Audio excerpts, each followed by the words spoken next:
السلام علیکم جی ناظرین، امید ہے آپ سب ٹھیک اور خیریت سے ہوں گے۔ میں ہوں عمران حسین اور آپ دیکھ رہے ہیں امیزنگ ٹی وی پر امیزنگ کہانی امیزنگ انداز میں۔ یہ کہانی ہے جنگی احد کی جو 3 ہجری میں پیش ہوا تھا۔ جی ناظرین، شروعات کرتے ہیں۔ جنگی احد 3 ہجری۔ عربوں میں انتقام کا جذبہ کوٹ کوٹ کر بھرا ہوا تھا۔ معمولی جھگڑوں سے انتقامی کا روایہ شروع ہو جاتی تو وہ کئی سالوں تک جاری رہتی تھی۔ جنگی بدر میں قریش کے 70 اکابرین مارے گئے تھے۔ گھر گھر ماتم کی سب پہ بچھی ہوئی تھی۔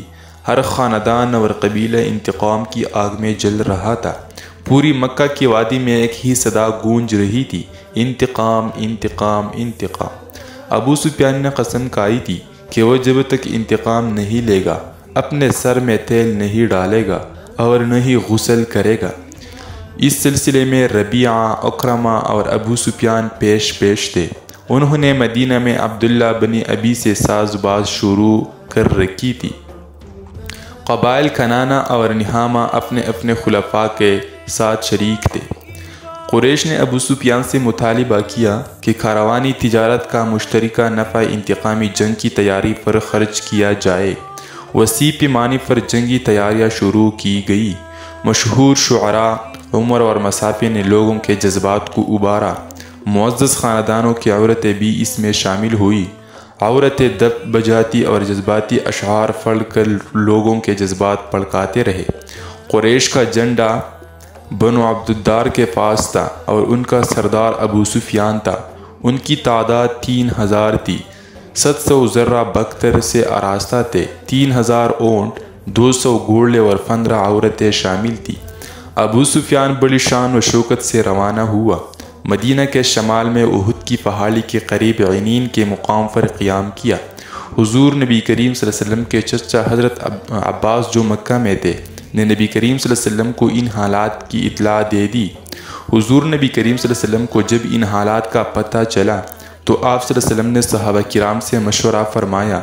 ایک خیال یہ تھا کہ مدینہ میں ہی رہ کر دشمن کا مقابلہ کیا جائے۔ عبداللہ بن ابی کا مشورہ بھی یہی تھا، لیکن جوان اصرار کر رہے تھے کہ جنگ کل عام میدان میں لڑی جائے۔ نبی کریم صلی اللہ علیہ وسلم بھی پہلی تجویز کے حق میں تھے، لیکن اکثریت کی تجویز پر عمل کرنے کی ہدایت فرمائی، کیونکہ آپ صلی اللہ علیہ وسلم ان لوگوں کی دل شکنی بھی نہیں کرنا چاہتے تھے۔ جب آپ صلی اللہ علیہ وسلم مکمل ہتھیار پہن کر تشریف لائے تو بعض صحابہ نے مدینہ ہی میں مقابلہ کرنے کی درخواست کی، لیکن آپ صلی اللہ علیہ وسلم نے ارادہ فرما لیا تھا۔ آپ صلی اللہ علیہ وسلم تقریباً 1000 کا لشکر لے کر احد کی طرف روانہ ہوئے۔ راستے میں عبداللہ بن ابی اپنے 300 آدمیوں کو لے کر جدا ہو گیا۔ اب مسلمانوں کی تعداد صرف 700 رہ گئی، جن میں 50 سوار تھے، باقی سب پیادہ تھے۔ مسلمانوں کا جھنڈا حضرت مصعب بن عمیر کے پاس تھا۔ آپ صلی اللہ علیہ وسلم نے احد کے قریب پہنچ کر اپنی صفوں کو ترتیب دیا۔ احد کا پہاڑ پسی پشت رہا۔ پہاڑ کا ایک درہ مسلمانوں کے لیے خطرے کا باعث تھا۔ اس درے پر آپ صلی اللہ علیہ وسلم نے 50 تیر اندازوں کو عبداللہ بن جبیر کی سرکردگی میں متعین کیا اور ہدایت فرمائی کہ درے کو کسی حالت میں بھی نہ چھوڑا جائے۔ آغازی جنگ 15 شوال 3 ہجری بروز ہفتہ جنگ کا آغاز ہوا۔ قریش کی طرف سے ابو عامر میدانی جنگ میں آیا۔ ابو عامر مدینہ میں راہب کے نام سے مشہور ہو گیا تھا، لیکن حسد کی وجہ سے مکہ والوں سے مل گیا تھا۔ اس نے اپنی قوم کو پکارا، لیکن سب نے اسے فاسق کہا۔ جنگ کا آغاز عرب روایت کے مطابق ہوا۔ طلحہ کا مقابلہ حضرت علی نے کیا۔ اس کے قتل کے بعد اس کے بیٹے کو حضرت امیر حمزہ نے جہنم رسید کیا۔ پھر عام جنگ شروع ہوئی۔ کفار مکہ نے بڑی تیاریوں کے بعد خوفناک حملہ کیا۔ مسلمانوں کو کافی مشکلات پیش آ رہی تھی، لیکن آخرکار انہوں نے حالات پر قابو پا لیا۔ اہل مکہ فرار ہونے کے متعلق سوچنے لگے۔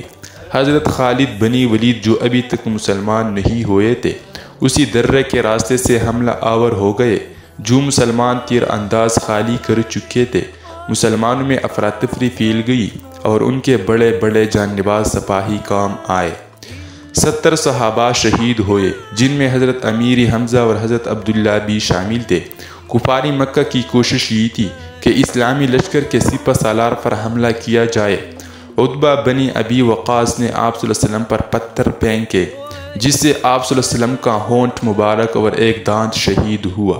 ابن قمہ نے تلوار کے وار کیے، جس سے آپ صلی اللہ علیہ وسلم کے رخسار مبارک پر زخم آیا۔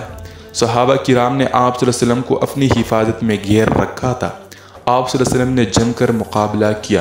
حضرت مصعب بن عمیر شہید ہوئے، اس لیے جنگ کا نشان حضرت علی کے حوالے کر دیا گیا۔ مسمہ نسیہ بنت کعب مسلمانوں کو فانی پھیلاتی رہی اور ساتھ ہی اس نے ابن قمہ پر کئی وار کیے۔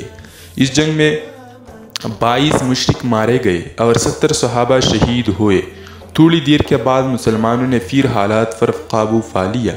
کفار مکہ اس صورتحال کو فتح سمجھ کر واپس مکہ روانہ ہو گئے۔ قریش کی عورتوں نے شہداء کرام کے ناک اور کان کاٹ کر بالے بنائے، لاشوں کو مسخ کیا گیا۔ ہندا نے حضرت امیر حمزہ کا کلیجہ نکال کر دانتوں سے چبایا۔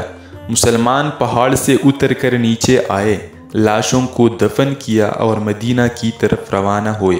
سورہ آل عمران کی 7 آیت اسی سلسلے میں نازل ہوئی۔ اس جنگ کی نتائج کیا نکلی؟ اس جنگ میں 70 صحابہ کرام شہید ہوئے، 22 مشرک مارے گئے۔ مسلمانوں کی فتح شکست میں بدل گئی۔ شروع میں مسلمانوں کو کافی مشکلات کا سامنا کرنا پڑا، لیکن آخر کار انہوں نے حالات پر قابو پا لیا۔ اس جنگ میں شروع میں مسلمانوں کو فتح حاصل ہوئی، لیکن تیر اندازوں نے اپنی جگہ چھوڑ کر بہت بڑی غلطی کی۔ جنگی احد میں مسلمانوں کو کٹن آزمائشوں سے گزرنا پڑا، لیکن ان کے قدم ذرہ بھی نہیں ڈگمگائے اور وہ ہر آزمائش میں پورے اترے۔ انہوں نے ثابت کر دیا کہ وہ اسلام کے لیے اپنا خون بہانے میں فخر محسوس کرتے ہیں۔ اس حقیقت کو بھی تسلیم کیا گیا کہ مسلمانوں کی کامیابی و کامرانی کا راز اللہ تعالیٰ اور اس کے رسول صلی اللہ علیہ وسلم کی اطاعت میں ہے۔ یہ حقیقت آنے والی کامیابیوں کا پیشی خیمہ ثابت ہوئی اور جنگی احد مسلمانوں کی مکمل روحانی فتح ثابت ہوئی۔